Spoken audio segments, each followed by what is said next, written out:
day is going to be a Q&A day. It's going to be simple. It's either going to be 5 minutes or 30 minutes or 50 minutes, however many questions you have. That's what we're going to do, especially Speak Pro Academy members. If you guys have any questions, make sure you ask the questions. And that's what today is going to be about. So I'm going to wait. No, I'm just kidding.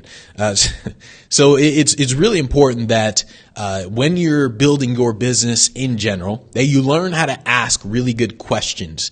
And I talk about this a few times in terms of the difference between bad questions and good questions. So a bad question is essentially a question that it's almost like a what if question. It's a question that you're curious about, but even when you get the answer, you don't do anything about it. So a question like, let's say in terms of speaking, right? So a question like this is something like, hey, what exactly should I write with my email templates when I'm contacting events? Like, what should the email template be? And so that's basically a bad question because you're thinking too much about it. Instead of asking the question, sit down, literally contact an event and figure out what the hell you're going to say right then and there as you're contacting that event. That is a better way to do it. Or, for example, like let's say the Speak Pro Academy members, like let's say Tammy just posted a better question. These are the questions you should be asking are things like, hey, I'm talking to this event. Here's the conversation. How do I reply? Like, what exactly should I say? And so like Ari did the same thing inside the Speak Pro Academy. Well, I mean, all the members do that, but still asking questions in terms of what it is you're doing, that's what's going to get you to the next level. It's like, I remember when Dave, when he was posting a lot inside the group, Dave would ask the question like, he's like, hey, I'm getting way too many freaking follow-up tasks. And so he's like, what do I do with the follow-up task? Like, how do I do this, right? Like, how do I make it so it's organized, more organized than what it was? So those are the questions you ultimately want to ask. And so that's essentially what you really want to focus on. If you're going to ask a question, make sure it's a question that you're going to implement literally immediately. It's not a question that's going to be a useless question. So that's what we're going to do. If there's any questions you guys have, make sure you ask them. If not, we're going to be done. All right. So let's see. Richard said, what do you charge for a one-on-one call for 15 minutes? I don't, meaning I don't do it. So one of the things I thought about a while ago is the one-on-one calls in general, right? And I know that there are a lot of people out there who do like these coaching calls and everything. They charge a couple $100, $500, whatever it is they charge.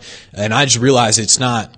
It's one of the things where I just need to put my efforts on bigger deals. So like right now we're talking with this company in terms of like a $60,000 deal. And so that's where I put all my time on, and I don't really have these one-on-one calls. So the only people who can essentially talk to me like that are the Speak Pro Academy members. So if you guys essentially post inside of Speak Pro Academy, I answer all the questions in there. The only reason I wouldn't answer is because I probably answered it in my head. I just forgot to actually type it. I do that quite often. Like literally I do that pretty often. I'm sitting there, I'm reading it on the phone. I'm like, okay, all right. And I just answer it in my head. I'm like, okay, all right, cool. And then literally I do something else. It's freaking crazy. All right. So if you guys have any questions, make sure you ask them. Let me see if there's anything I want to go over real quick. There's nothing I really wanted to go over. I was just going to leave today in terms of Q&A. If there are any questions, this actually, it blows my mind in terms of how people don't ask questions in general. It literally blows my mind when you're in front of somebody who can actually help you get to the end goal and you don't ask a question. And there's two reasons. The biggest reason is because you're not doing what you need to do to get there. That is the biggest reason why people don't know how to ask questions, because they're not doing anything. And if you're not doing anything, you don't know what questions to ask. And so you end up asking beginner questions, useless questions, all that sort of stuff. And so that's what happens with a lot of people in terms of, I don't really know what to ask. On the other hand, when you're actually implementing, when you're actually doing things, you have a gazillion questions to ask. It's like, oh man, I'm getting too many follow-ups. What do I do with this? Oh man, here's the response that they had. What do I do with this? How do I sound more in demand? Oh, here's the website that I'm doing, and in the video, it's loading slow. How do I increase the speed on that? So you have all these questions because you're doing a lot. And people who don't have questions, they're not doing anything, which is why they don't have questions. So it's really important that you get to the point where you're doing more. Instead of just watching all the time, you're just actually doing more. And then you ask questions. All right, so let's see. Nick said, is it worthwhile to get the CRM and learn the basics of it, even if I'm not part of the Speak Pro Academy? Yeah, I mean, it's really important that you get a CRM. I mean, any business, like look at any business, they all have freaking CRMs. if you don't have a CRM, basically you're not doing enough business. That's literally why people don't have a CRM. And it's just one of those things. Like imagine you're talking to 10 people. You can keep that in your head in terms of who you're talking to, like little details of who you're talking to, all that sort of stuff. But imagine you're talking to freaking 10,000 people. You're not going to be able to keep any of that in your head. And so the CRM is just going to help you systematize everything. It's going to say like, all right, so we had this conversation with this person. I need to follow up like this. I need to follow up today with this person. I had this conversation with this person. I need to follow up in a week from now with this person or in a month from now because they said their event is going to be whenever. So the CRM just helps you with all that. So that's really what you want to do in terms of CRM. You just want to buy it and then just play around with it. Even if you're literally just playing around, just saying like, all right, let me just play around, see how this thing works. Let me act like I'm contacting somebody, see how that works. So even if you're just playing around with it, it's better than not doing anything. Because like I said, most people, they've gotten to a point where they're so comfortable they just don't do anything. And that's why they don't get anything. And you have to get into the habit of doing. And you also need to get into the habit of doing even when you don't feel like it. That is probably one of the most important habits to develop, is doing something when you don't feel like doing it. Because most of the time when you're building your business, you will not feel like doing most of the work that needs to get done. Like you're going to wake up, you're going to be like, I don't really feel like it today. And so you have to get into the habit of just saying, I don't really feel like it today. All right, let me go do it. Like that's the habit you have to get into. And so the same goes with like, let's say the CRM, and most people, they just don't buy a CRM. They hear about it all the time. They hear me talk about it all the time, but they just don't do it. And you want to get out of that habit. You want to say, you want to decrease the amount of time from here's what I know I should do to here's what I'm doing. So it's all about that speed of implementation. It's like, I know I should get a CRM. I know it's going to help me. And then you decrease the time between you know what you should do versus, all right, I got a CRM. So you want to decrease that time. All right, so let's see. And by the way, guys, if just ask questions. If you have any questions, make sure you ask. Let's see. Richard said, all right, so I'm deciding on whether or not to go with a new speaking career with your system on my expertise as a Second City alum or on improv for business, or use your system to bolster my 20 years long MC career. That's one of the things I can't answer that for you. It's like, I can't answer where you want to go, for you. That's just one of the things where it ultimately, it doesn't matter which one you want to use in terms of speaking career or your entertainer, your MC career. It doesn't really matter. The system obviously works because you're just reaching out. It's just the only difference is what you're selling. This is why like it works for the entertainers, works for the speakers. It's one of the reasons why when I switched from entertainment to speaking, I literally just did the same thing. The only thing that changed was what I said in the email pitch. Instead of me saying, hey, hire me, I'm a great mentalist, I'm a great entertainer, I said, hey, hire me, I'm a great motivational speaker. That's literally all that changed. So the same would go with you, Richard. What you can do is essentially what I did and what I told Tammy to do, actually. So like an event that Tammy was talking to, and by the way, I point over here because that's where my computer is. An event that Tammy was talking to, they said, they were like, oh, we don't pay speakers. And so what I told Tammy, so Tammy's a singer. So I told Tammy, you can do what I did is you can switch from speaker to singer. And so you're ultimately selling both things. So, Richard, you can say, all right, who hires the speakers or whatever? And if they say something like that, we don't hire speakers. You can say, well, don't you guys need an MC for your event? So you can do something like that. That's what I did. Like, oh, who hires the speakers? Oh, we don't really hire speakers. Well, what about entertainers? Like, don't you guys need entertainment for the event? Like for your dinner banquet or whatever? So I would flip flop between the two. So that's something you can do. You don't even have to choose. You can just, what I usually tell people to do is you can essentially split test both, and whichever one gets the most traction, that's the one you spend all your time on. So if you're split testing in terms of speaking and MC, and you're contacting events, and you realize, all right, let me send an email about speaking, then let me send an email about MC, another one about speaking, another about MC. So you're doing that, and then you realize that more people are hiring you with speaking, and it's like getting like this. Then you say, all right, forget MC. Let me just put all my efforts into speaking. And then the same goes with the other way. If more people are hiring you for the MC, it's like, all right, well, forget speaking. Let me just do the MC. So that's what I do. Ultimately, it comes down to you. Like, do you still want to do the MC and that sort of stuff? But it's a question I technically can't answer for you, but Hopefully that's an answer. All right, so let's see. Kathy said, I'm working on getting pictures and videos for my speaker site. Is it okay if I go on and tweak the emails and start searching for events anyways?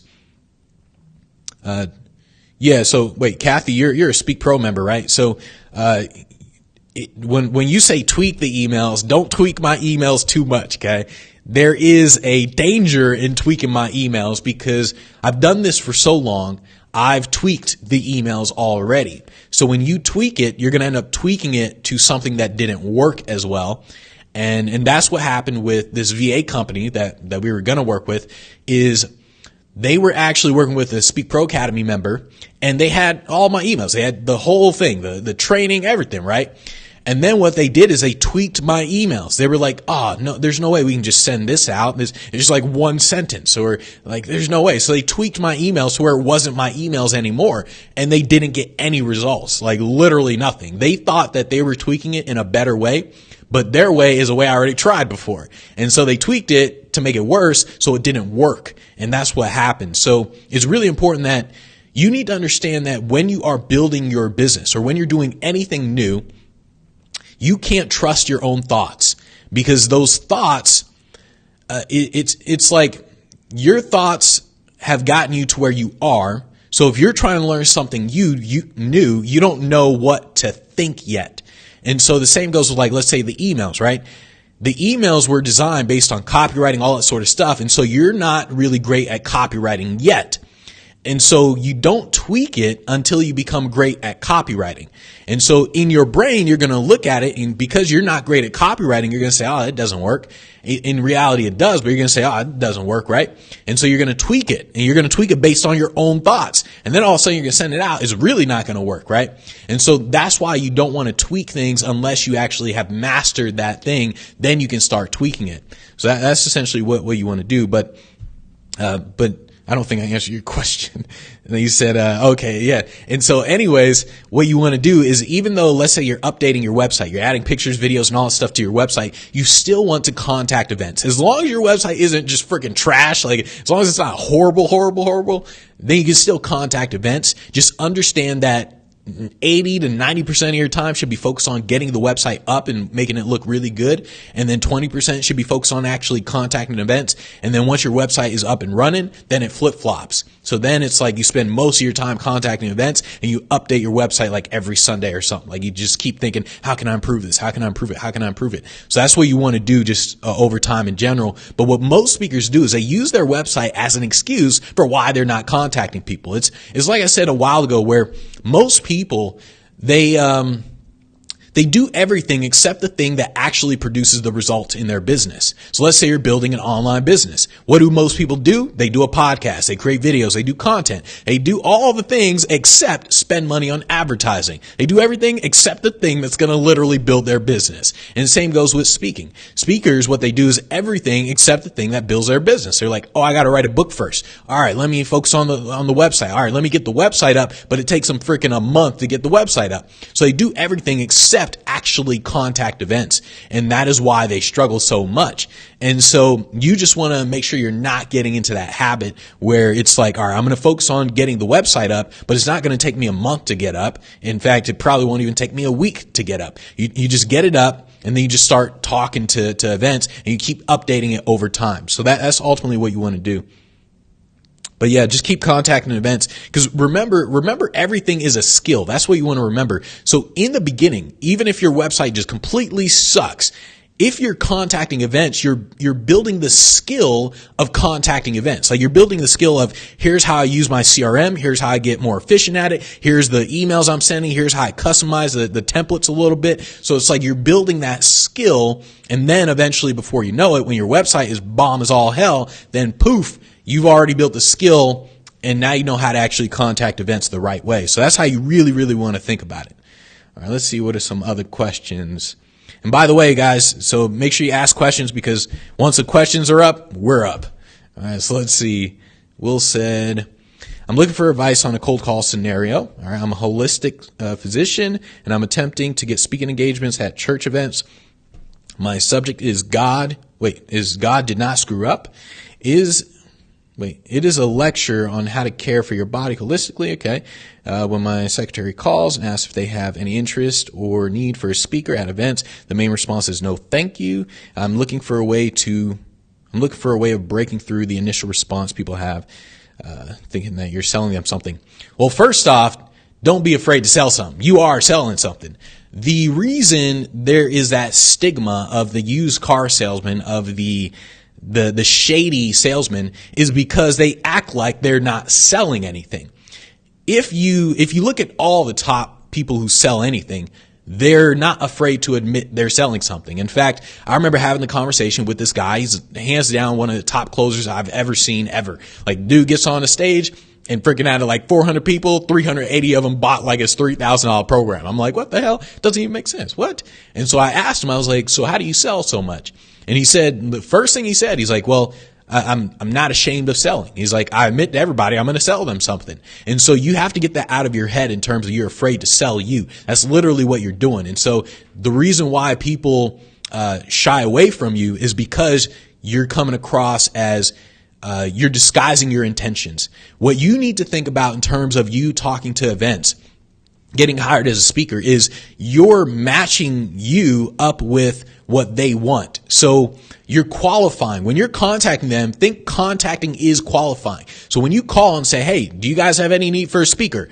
What you're doing is qualifying. You want a no. Like you want you don't want a no, but you want a yes or a no. Like you want an answer like that. And so what you don't want is you don't want them to essentially ignore you, be like, we'll think about it. And then they just waste your time, right? So you want a question or you want an answer like that.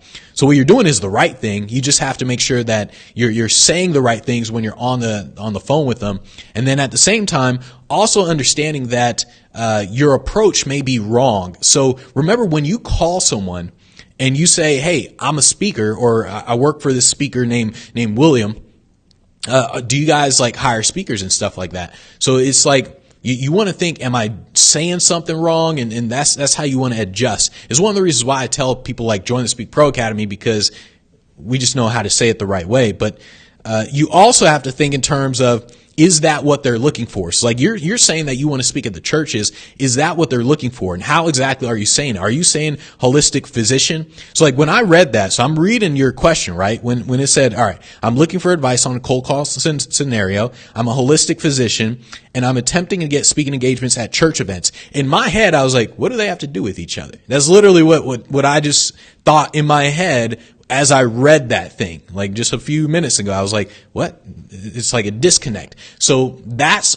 what you need to think about. It's one of those things where if you have to describe the connection, that is why people are confused about the connection. So if I were to let's say call up a church and I would say like, hey, so-and-so church, I've got a priest here I've got a pastor, and he would love to just come speak to your group and speak to your group about how God did not screw up and that everybody is the bomb diggity or whatever, right? So at that point, it would make sense. They'd be like, oh, pastor, okay, right? But when you say holistic physician, they're like, huh?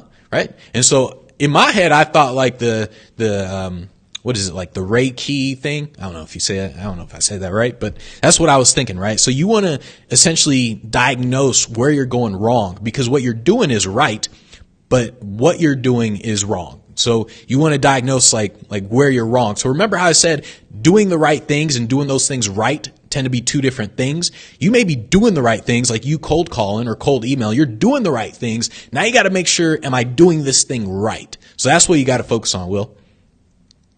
All right, so let's see. When is the next Speak Pro Academy enrollment? 24/7. Go to speakproacademy.com. See, I'm not like these guys who do product launches. I think it's dumb as all hell to just, all right, open up and close it. Nah, you guys want to join. So that's what I do. So speakproacademy.com. What you got to think of is every second you spend not knowing this stuff, not knowing how to market yourself as a speaker, like not knowing this, is a second you just wasted. And it's like, imagine Dave, right? So before Dave joined, he was literally praying to God, and he was struggling as all hell, like praying to God, like, hey, he was doing everything that everybody else was doing. Like, hey, let me see if I can get these people to book gigs for me and all. He was doing all that stuff, right?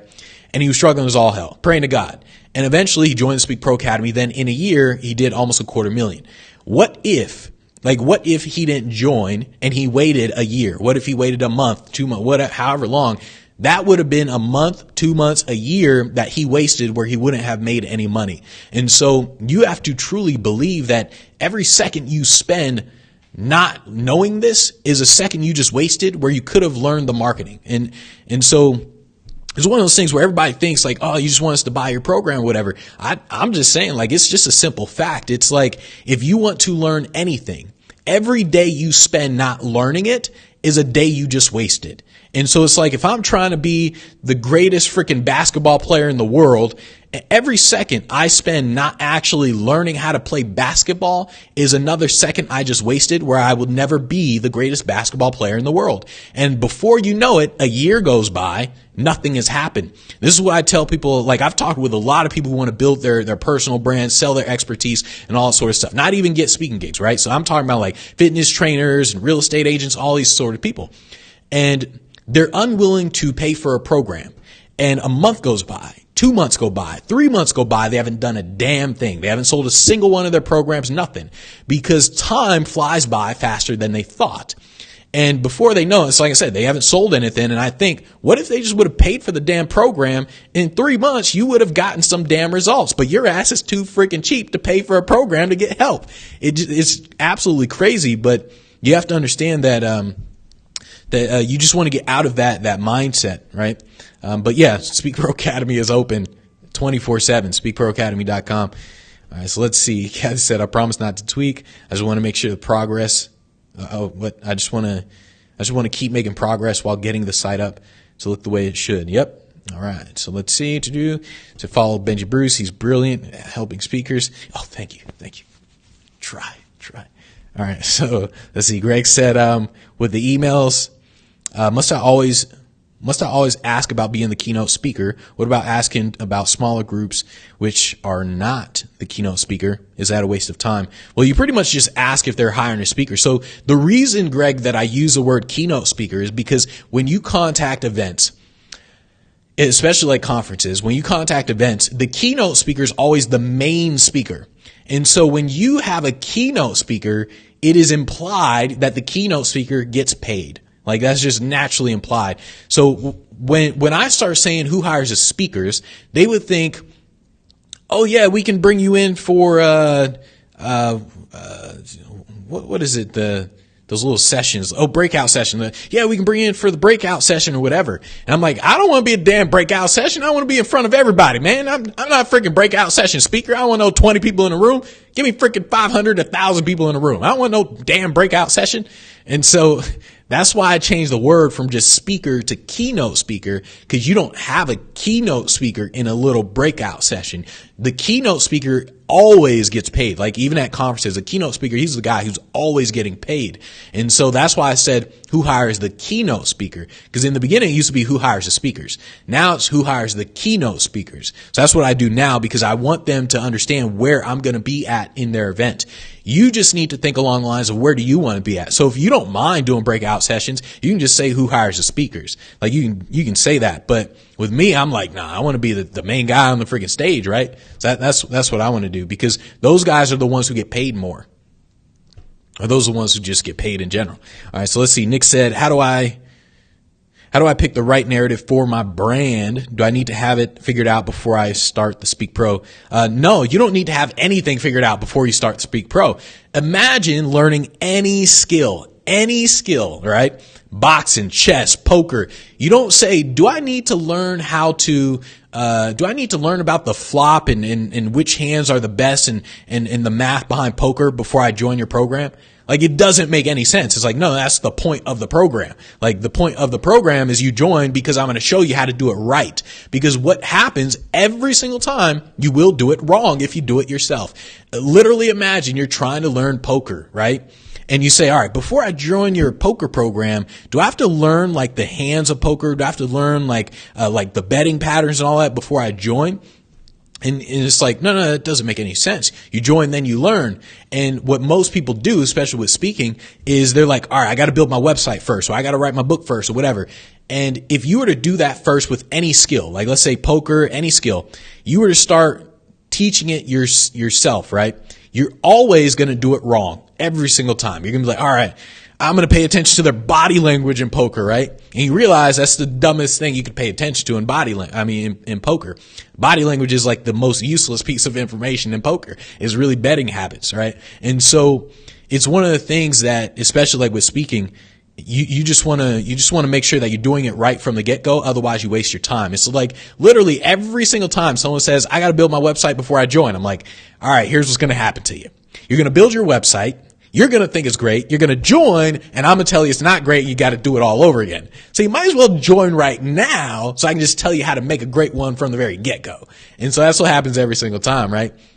And so in terms of the narrative for your brand, that's one of the things where, one, you want to clarify what that question really means to you, because what it means to me and what it might mean to you are very different things. So the narrative to your brand, this is where I tell people, you're thinking too much about stuff like that.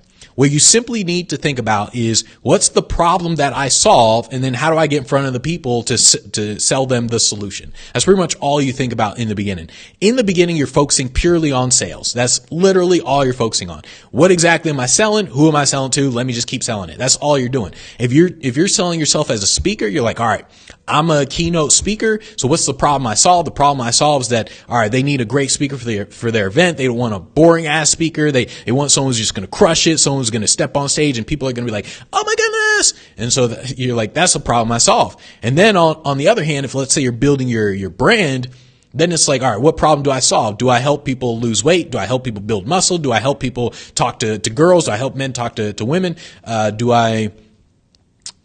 don't know, do I help people with cold calls or whatever, right? So you think about the problem and then you just figure out, all right, where's the audience? And then let me sell that thing. And so when you say, like, in terms of, how do I pick the right narrative for my brand? In my mind, I'm like, that's not really a question you want to be asking just yet. So it's a question where the narrative for your brand is, let me just sell the crap out of stuff. That's literally what you do in the beginning. There's a good book, Ready, Fire, Aim. Yeah, so, wait, is that the book? I think, yeah, so that's the book, I think. Ready, Fire, Aim. Let's see. I think that's the book. Yeah, I'm pretty sure that's the book, Ready, Fire, Aim, where I always told people this, and then I read the book, and now I tell people just go read the book, because he explains it a lot better. He explains it in like several paragraphs and everything.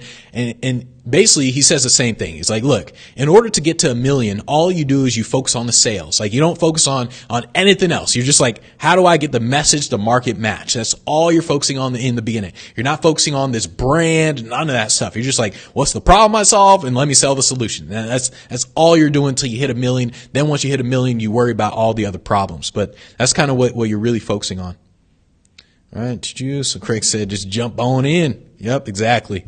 Yeah, I'm telling you guys, if you guys are just thinking about Speak Pro Academy, every single day you think about joining is a day you just wasted. Literally, I'm telling you, there's so many people I talk to, especially with building their online brands, where it's like they thought about it. They talked to me, was it January? They talked to me like at least 3 months ago, right? And I look to see where are they now, and they're in the same spot as they were 3 months ago, versus if they just freaking joined the program, they would have actually had some damn results by now. But because they took so long, they don't have any results, like literally 0 results. The same goes with the speaking. It's like every second you spend is a second, it's a day you just wasted, right? And so I know people think I'm just saying that in terms I just want people to buy the program, because one, I do want you to buy the program, but two, I know that if you don't, it's just going to take you way longer than you thought. And I don't mean longer in terms of months. I mean longer in terms of like at least 10 years. Like, people think I'm kidding when I say that, but it is hands down true. It was even true for me when I talked with this one guy, a PR guy, right? I'm doing pretty good with gigs. I'm getting like $10,000 gigs and everything.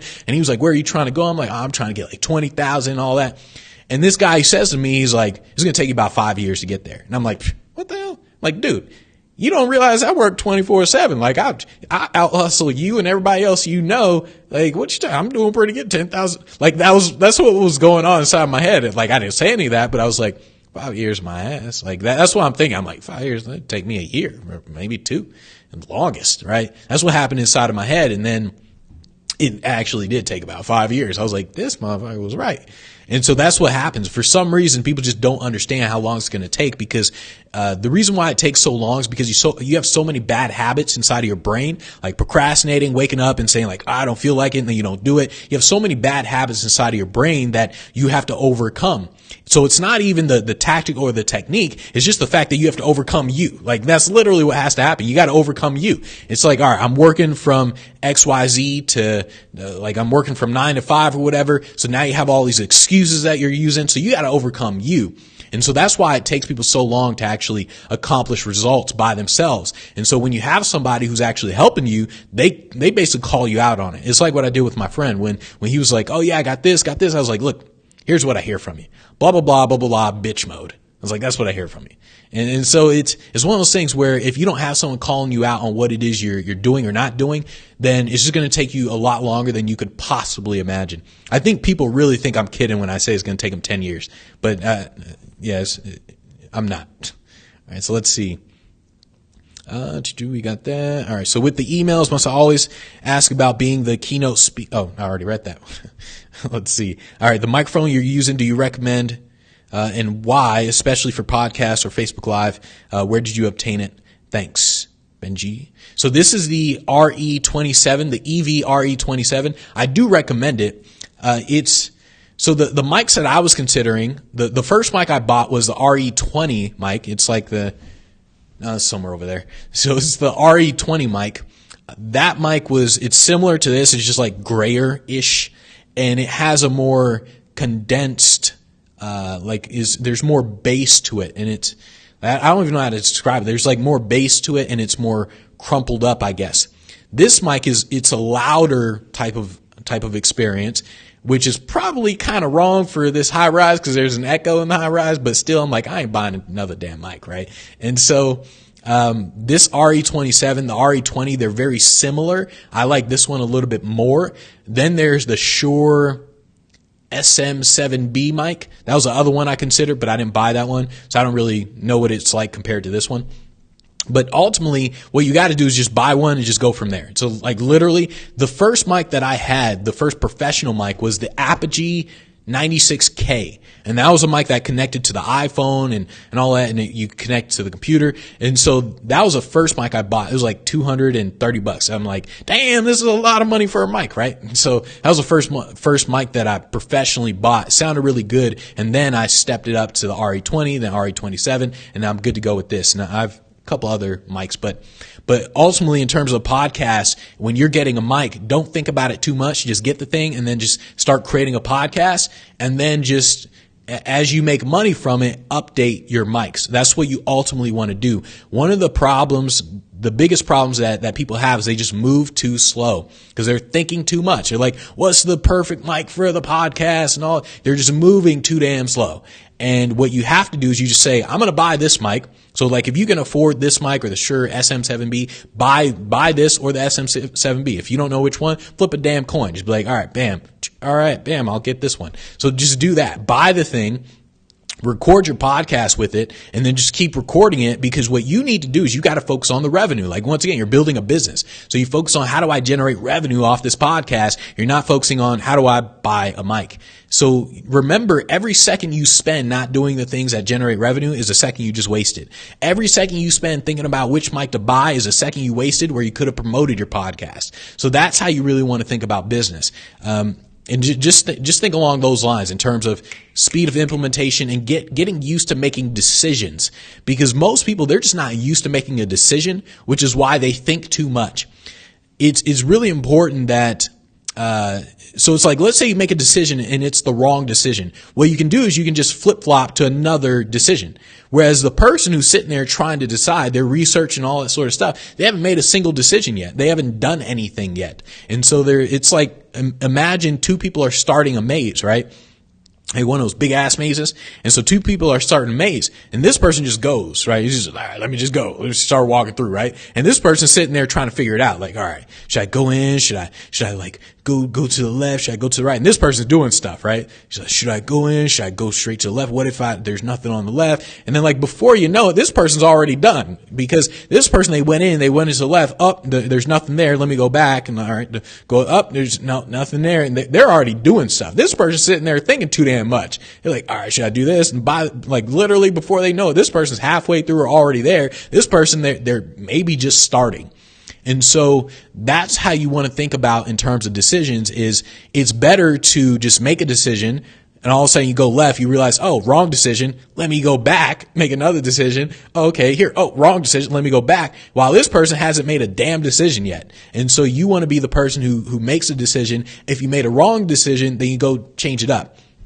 And so it's like even with the mic, let's say you decide, let me go get the RE27 mic, and all of a sudden you realize, oh, I don't really like it. Maybe there's an echo, whatever it is. And then all of a sudden you're like, all right, let me go sell this thing. Let me go buy the SM7B mic, right? And so that's what you're doing ultimately. Whereas another person over here, they haven't decided. They're still researching. Oh, let me see, which mic should I get? SM7B or the RE27? They're still thinking about it. They haven't created a single podcast episode. They haven't promoted a damn thing. They haven't done anything. Whereas this person over here, they're like, all right, I bought this mic, recorded an episode, but I didn't like it. So maybe I'll go see if I can sell this thing. But at the same time, they're promoting their podcast, right? So they're doing a lot more. So that's how you really want to think.